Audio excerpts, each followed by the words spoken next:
Sam, for today's conversation of modern materiality. What does modern materiality mean? Well, we're hopefully going to be able to answer that question.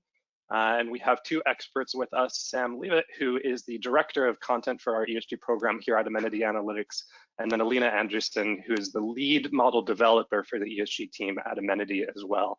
And we're looking forward to jumping into a conversation today with the two of them. Now, I know that some of you might have been hoping to see Jean Rogers today on our webinar. Unfortunately, but also in some sense excitingly, she just took a job as the lead for all ESG at Blackstone and started this week. So unfortunately, she is in orientation and unable to join us on today's call. But I'd encourage you to check out the last webinar we did with Jean up on our website, talking about materiality during Climate Week, and urge you to stay tuned for some special guests in the future. But what is the focus? And it was both dear to Jean's heart as we were thinking about this webinar, as well as ours at Amenity, modern materiality. We're going to break this into three stages. First, walk you through some definitions. What do we mean by materiality, this term that gets tossed around in many different settings in today's age of sustainability? Let's take a step back and let's define it, as well as look into how we can use AI to help to capture the essence of materiality.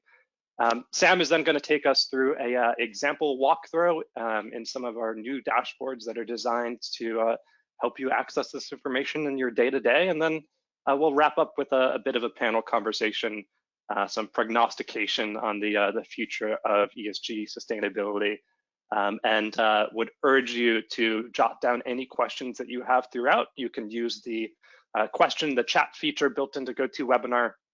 I will see those questions as they come in, and we will try and loop those into the conversation during that third section.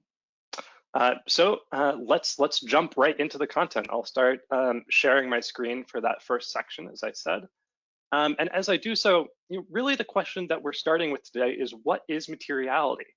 When we think of materiality, I know that my mind often went to SASB to understand, how did they think about the definition of materiality? And they define it as the factors that are reasonably likely to improve the financial condition or operating, improve and impact the financial conditioning or operating performance of a company, and therefore are the most important to investors. And that's a great definition. It's one that has helped change the ways that we think about materiality over the past decade. But also during that decade, we've been on the forefront of several changes and shifts in the materiality landscape. We're going to talk about three today. First is known unknowns to unknown unknowns. And what do we mean by that? Well, whereas you have known unknowns, these are things that can be easily incorporated into a materiality matrix, things like executive compensation, tax avoidance, climate risk. We now increasingly have issues that are emerging organically, conveniently marked here as the unknown unknowns. Just think over the last year of all the issues that have arisen, ranging from COVID to Black Lives Matter to Me Too. These are issues that, as we'll get into in the next few slides, wouldn't necessarily be included in a materiality map that was built 5 years ago. And you have to stay on top of those emerging issues if you want to stay on top of materiality. Secondly, we've seen a definition that is focused on investors be relevant for investors, but increasingly companies are respondent to a wide set of different stakeholders. Whether you subscribe to a triple bottom line theory of a company's responsibility, or whether you just acknowledge the fact that companies now have to be beholden to workers who are demanding inclusive and safe working environments, to their local communities who want the companies to not only have a role on Wall Street, but to also have a role in making their community better. Investors are not the only audience, and we need to recognize the issues that materially affect a wider scope of the population. And finally, we're seeing more systemic risk. And if a company isn't focused on that systemic risk, if they're only focused on singular issues that are in a materiality map, they might be working to adapt to climate change, but are they working to mitigate it? And are they working on the cutting edge of some of those issues that we just discussed at COP26, like biodiversity? Well, our thesis is that if you want to answer these questions, you're going to need to have a real-time supplement to that materiality map that is a great foundation for your definition of materiality, but you have to be able to adapt to the changing circumstances. And the circumstances are changing fast. I mean, this is just a selection of emerging issues that our team was thinking about, but ever since the latest SASB standards were released in 2018, we've seen an increased focus in society writ large on opioids, on Black Lives Matter and Me Too, as I mentioned previously, biodiversity. Gig economy probably wasn't even a term that was on many people's radars. Certainly Zoom fatigue. My camera here is a good example of a piece of technology that I need to replace because it's been heavily used for the past 2 years. But it's also a term that's relevant for corporations that are working remote. And this is important both for those investors who want to regularly identify and invest thematically based on those emerging issues. It's also important for society writ large because you have a greater ability to influence outcomes when you are on the cutting or the leading edge of a material item. And whether it's through advocacy with stakeholders at the company on the board, whether it's through proxy voting, you can have a higher ability to influence the outcome at a lower cost if you are earlier in the time scale of an emerging issue. And this is where artificial intelligence, some of the tools that we're going to show you today at Amenity, can help fit into the picture. Looking at one of those items, biodiversity, mentioned that it was solidly on the agenda at COP26. We've seen that play out in the data. A 77% year-over-year increase in the focus that companies are putting on biodiversity. And you can see that in the text. You can see that in the commitments that Microsoft is making, in the investments that Tetra Tech is making. Many different companies have put their money where their mouth is and acted on biodiversity. And picking up on that trend early, and understanding the corporations that are leading that dynamic is a great way to stay ahead and find an edge. This is an example of investments in the energy sector.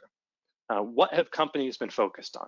Well, we see a drop-off in areas like health and safety, ranging from the initial COVID burst in 2020 to now. Companies, every single word was about workplace safety, and we're now seeing that drop off as they've realized the gains of several of those initial cost outlays. But we're seeing a significant shift in terms of the environmental dimension. So you may have been able to understand this without natural language processing, but we can certainly help you quantify it and be able to quantify things like carbon capture, 345% year-over-year change in the volume of commentary around investment that firms are making on that particular topic. You're able to chart it over time and importantly, back out the companies that are most focused on investing on that specific dimension. So if you're interested in understanding what Chevron is doing on carbon capture or what Baker Hughes is doing for that storage hub in Norway, this is where you can identify a trend and then understand and benchmark companies against that trend. So I've shown you a couple examples in practice what we mean by modern materiality. Essentially, it comes down to that real-time lens into understanding what matters to companies and what matters within their peer group. But before we get into a live dashboard demo, I'm going to turn it over to Alina to talk a little bit about how we define those materiality categories that can help give us this insight. So Alina, do you want to help us out here? Absolutely. Thank you, Bennett. So as Bennett said, we're all very excited for you to join us today and to share our dashboard with you. But before that, I'll walk you through our development process. Then I'll give you a few examples of sentences with a materiality tag, along with some common language patterns we identified. And lastly, I'll highlight a few benefits of using NLP for your ESG needs. So when we developed the materiality specific model, we trained our existing ESG model to identify and add materiality tag to extractions with language patterns indicating that a company considers an exposure more seriously. So the goal was ultimately to paint a clearer picture of a company's strategy around ESG issues so that users can better understand what companies are saying versus what they're actually doing. So our development process was broken down into 5 steps. The first was to create a goal set of material extractions, which we did by analyzing detailed data from earnings calls, news, and SEC filings. The second step was to group these extractions together into 4 groups, which we named as commitment, investment, milestones, and exposure. And then the third step was to define these groups. Fourth, we then identified language patterns for each tag and translated these into the initial logic. So this is really the step that ultimately allows the dashboard to return many more extractions with the same language patterns. Now, the 5th step was quality assurance. So the only way to truly know the exact accuracy is to read through every single sentence from every single document that we run our model on. That, however, means reading through hundreds or thousands of statements. So we conducted QA with a machine learning model that we created. And that took place over 5 steps. The first was to take a random sample of tagged and untagged extractions. The second step was to review and annotate the tagged extractions, meaning deeming them as correct or incorrect, which then provided us with a precision estimate and a training data set. With this data set, we then trained our ML model, and then the 4th step, we reviewed and annotated the results from the ML model, providing us with a recall estimate. Now, if the accuracy level was exactly where we needed it to be, then the model would be shipped. If not, we'd use the annotations that I just mentioned to identify new sentences to either add or adjust our logic to improve accuracy. And then we repeat this process until we get to the accuracy level that we wanted. Now, as mentioned, I'll walk you through a few sample extractions so you can better understand the type of sentences we have trained our model on, as well as some common language patterns. And that's in the table that you see in front of you. So on the left, or in the column all the way to the left, you'll see samples that would have the materiality tag. And then in the middle column, there are some guiding questions in terms of what we would ask ourselves before adding the tag. And all the way to the right, we have extractions that would not be deemed material. I do want to point out, though, that the extractions on the right can still show up in our general ESG dashboard, but it will not have that extra layer, that materiality tag. Right, so for the first group of commitments, we tag statements with language patterns related to a company that speaks to something they're committing to, something they want to, hope, or aims to do in the future. Right, so the patterns can be pretty general, as what we're really trying to capture is the intention to do something. So in the example on the left, the language is straightforward. It is something the company is aiming to do, and the language is specific. So it checks off both of the boxes, I guess, in the middle column. Now, if you look to the example on the right, you have a company talking about affordable indulgence. And this is from our event type of access and affordability. Now, affordable indulgence is not really what we're looking for when we're talking about affordability. So this extraction would therefore not be tagged. Now, for the second group of investments, we tag statements with language patterns that are related to a company talking directly about an investment, a purchase, or a specific or an ongoing project.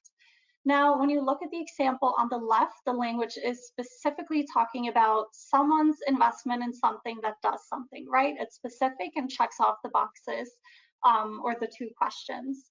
Now, for the example on the right, we see language that is not specific enough, or really not talking about an investment at all.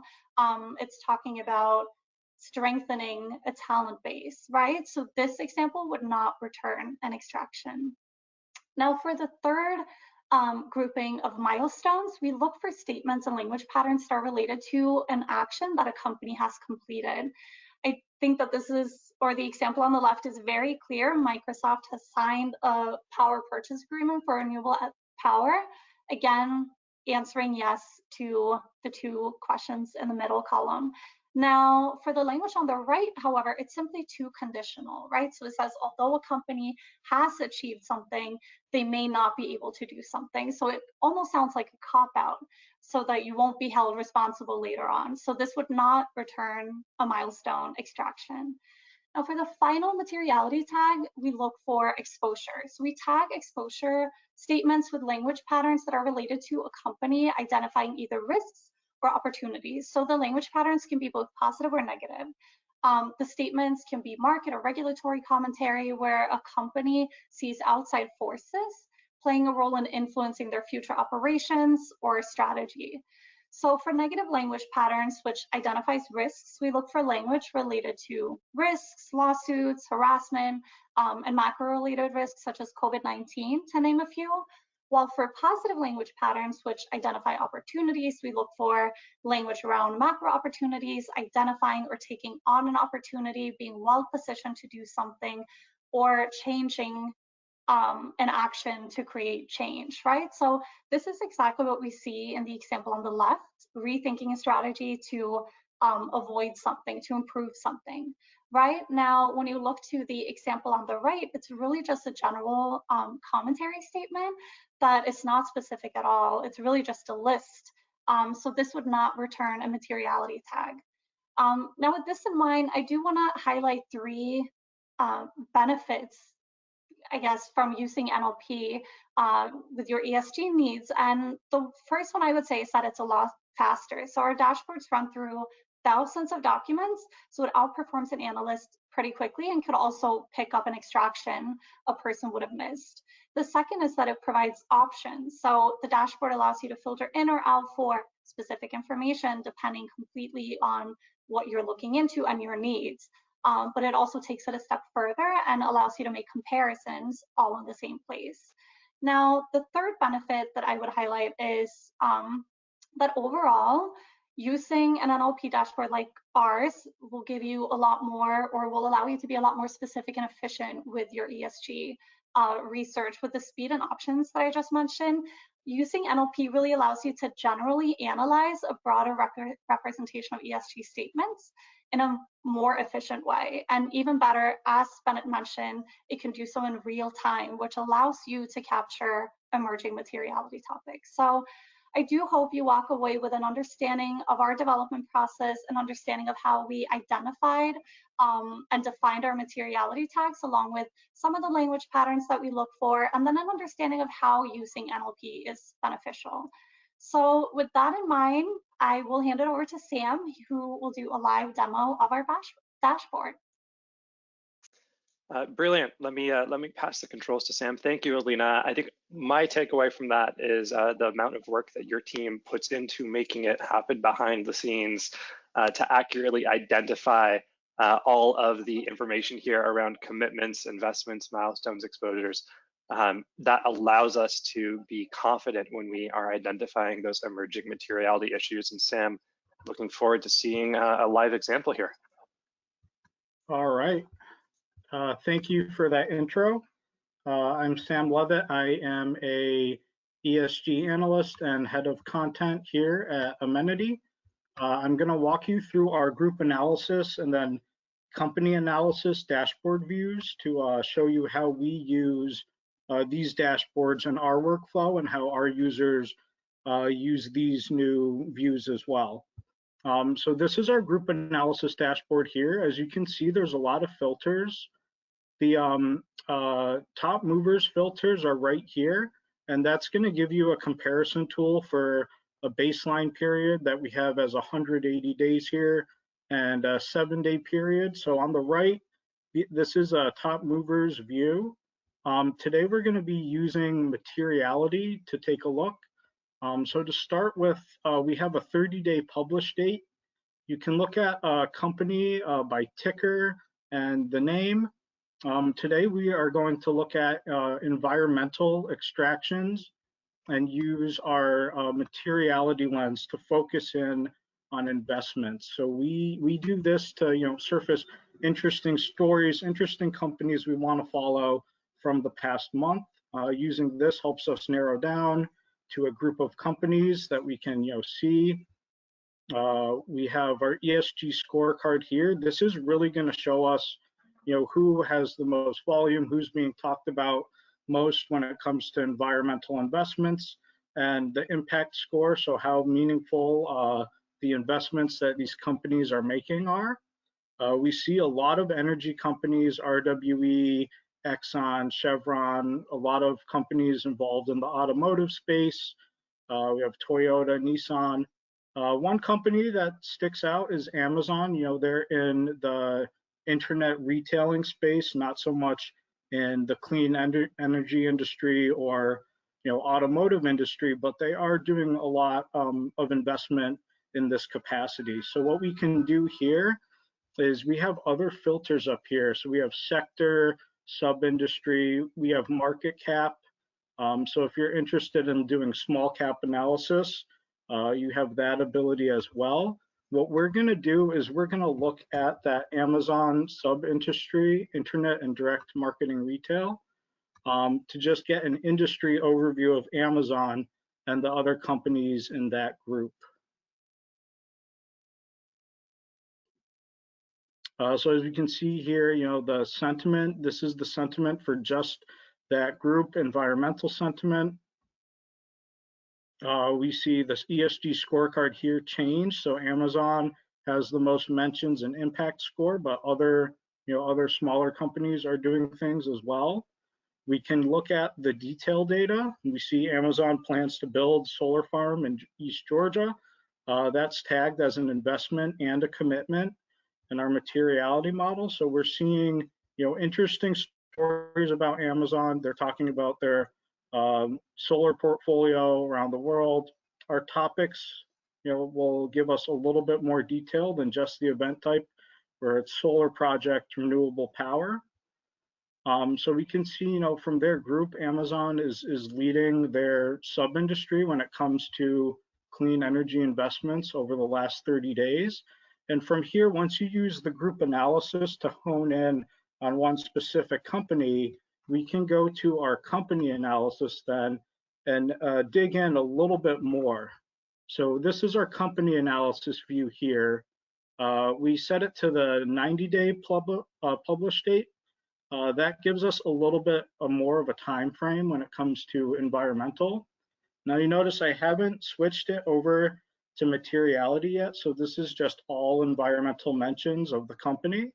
And we can see topics. So the last 90 days, the trending topics bar here is really separated into two columns. There's the previous mentions and current mentions. All that does is cut that published date in half, and the previous period will be 45 days, and current period is the current 45 days. And that just gives you a way to see what kind of topics are emerging or changing or staying the same over this 90-day publish date. Now, if you switch it to 180 days or 14 days, it'll still be half and half. And then we also have, company materiality. So we can see that 50% of the statements about Amazon are commitment. 39% of them are ESG extractions, but do not fall into our materiality categories. Investments, milestones, and exposures, as you can see, make a smaller proportion of those materiality extractions. So we can see here renewable energy increased by 288% in the previous 45 to current 45 day. We also have relative sentiment compared to other companies. We can also, just filter this down to some more, less volume kind of materiality tag like milestone, and we can see what is changing for there. So while we hone in on milestones to see the detailed data there, we also have our greenwashing dashboard. All the greenwashing dashboard does is show us what the company is talking about compared to external news sources. And there will be a sentiment differential that gives you a greenwashing risk score. So we can see here, the company's talking about clean technology and environmental. The external content, there's a little bit of negative when it comes to pollution management. So it's important to look at our detailed data and see what's happening there. So there's some criticism about Amazon's commitments to lowering emissions, but we also see positive extractions here too. $1 billion investment into Rivian and a big electric truck order. So our dashboard gives viewers the ability to see the good and the bad, and we think that's important to give our users every opportunity to do so. When you go from milestones to something like, say, investments, that greenwashing score might change a little bit. And it's important to look, at all these different angles when doing this type of analysis. So yeah, we can see here it's a much lower sentiment differential, low greenwashing when it comes to actual investments in the space. There's a lot more, positive news from external sources when it comes to environmental investments for Amazon. And so this is really, a view of how you take our group analysis, use that to hone in on one specific company, and then from the company analysis view, you can do a more in-depth research on the specific company you're looking at. So on that note, I'm going to hand this back over to my colleagues, and we are going to do a little bit of a wrap up. That's really great, Sam. I think it ties into our concept here, modern materiality, being able to understand the companies, the emerging topics, what Amazon thinks is material to their business line, and really taking it from there to understand the trends in that sector and that trends for that industry group. So as Sam said, we're going to we have a couple more minutes here, spend a couple just with a bit of a conversation. And I'd encourage anybody who has a question coming from those first parts of today's agenda to toss it into the chat, and we will weave it in throughout. But first, I wanted to begin again with Sam as a follow-up to what I just saw there. Really interesting example with Amazon. One of the things that stood out to me was 50%, give or take, if memory serves, of their commentary around ESG was them or external actors describing commitments that Amazon has made. Is that a trend that we've seen sort of widely across lots of different companies in terms of the breakdown? Yeah, definitely it is. We did our last webinars during Climate Week where we saw a big spike in commitments. That seems to be the status quo over the last few years. There's a lot of heavy commitments by companies around carbon emissions, deforestation, diversity and inclusion, and we're not seeing as much action. We're not seeing as much investment and milestones as we saw from our data. I think going forward, there's going to be more of an impetus put on companies by investors, by regulators, to show that they're making real progress, and our dashboard gives our users the ability to track that. Okay, and if you put on your analyst hat or your forecasting hat, do you think that the relative mix of these materiality tags will remain constant moving forward, or what would you want to see there? I think as someone who's interested in the space, what you would like to see is more milestones and more investments. You want to see more action and less talk from these big companies. Yeah, no, I think that makes sense. It's sort of the talk is easy, action is expensive duality that we're seeing here, where you'd actually have to draw down on the balance sheet in order to make many of those investments that would push you towards those milestones. And that's really, Alina, as you were describing, I think part of the impetus behind not just only tracking that one type of tag, but going in the model to identify those 4 different tags and see what they look like in reality. I know that you in particular have been focused on SEC filings, and a lot of the demo just focused on news. Are there any differences between the document types that you've seen over the past couple months? Right, I would definitely echo exactly what Sam was saying too. We're seeing more commitments, whereas in reality, I think what we're hoping for and forecasting, at least what I'm hoping for, I guess, is that it shifts from mostly investments to milestones. Investments, mostly commitments to milestones and investments, showing that companies are actually actively doing something and has achieved something rather than just we hope to do this. I think that could become a bit too, you know, we're not able to, I guess, really hold the different companies accountable to what they're actually doing, which I think will be very important, and also something that investors will want to see. You want to see that the companies are taking active action. Although it's great that they're hoping to do something, showing that they're actually, you know, coming through and doing it is what we want to see. Yep, and definitely still value. Don't want to mislead in terms of tracking commitments.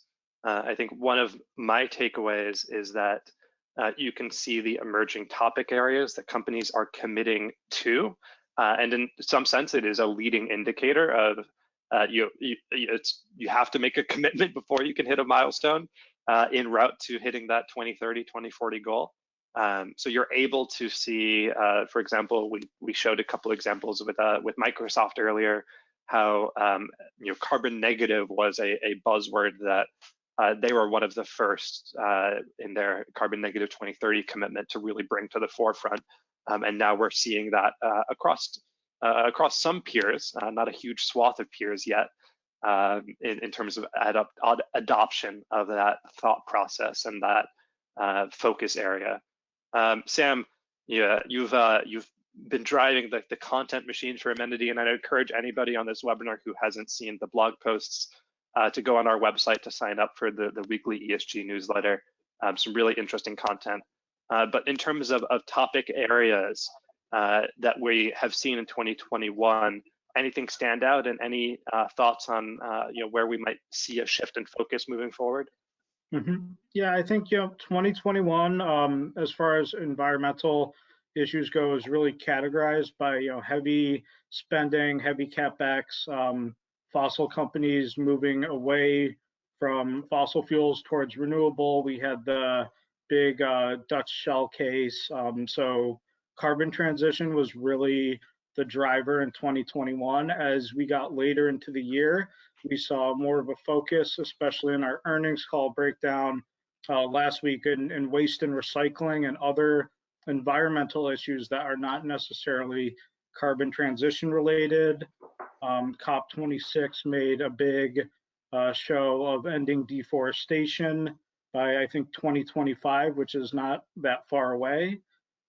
Deforestation is a topic a lot of agricultural companies have made commitments on in the past for 2020, and none of them have hit that milestone. So I think natural capital, circular economies are going to be something that takes more of a forefront going forward into 2020. Yeah, that makes sense. Alina, how do you think about this from a model development perspective? As Sam just said, certain companies and certain sectors are going to be more inclined to focus on areas like regenerative agriculture, deforestation. Do you train the model to pick that up if any company is going to discuss that issue? Is it trained to be company specific? I know that's an excellent question, and it definitely is. So our model will be trained, or is trained, both for companies, but then also being able to pick up certain keywords. So moving forward, I think if the more you filter out or filter in, however your need will be, or whatever your need will be, the model will be there to provide you with the information that you're looking for. Yep, absolutely. And I would just flag to anyone in the audience that has a specific idea of what they are looking for. The Amenity team, we got a question about configuration in the chat, is happy to do that configuration. If you either have a ESG framework, we've worked with plenty of clients that have a hypothesis. And the great thing about natural language processing is you can test that hypothesis quickly. And that's really a game changer, because if you are worried about being somewhat on the cutting edge of materiality, it's important to get data back in a fast fashion that you can test now. You can run it historically. You can pick up on those trends for materiality, period over period, whatever that period may be. So I hope that the simple answer is yes. I just gave a slightly more long-winded one. We have another question around costs. for this tool. Costing is designed to allow you to have access and to take advantage of our solutions. Don't want to block on that front. For more particulars, some of the team members here can follow up after the chat to understand what makes sense, particularly for your organization.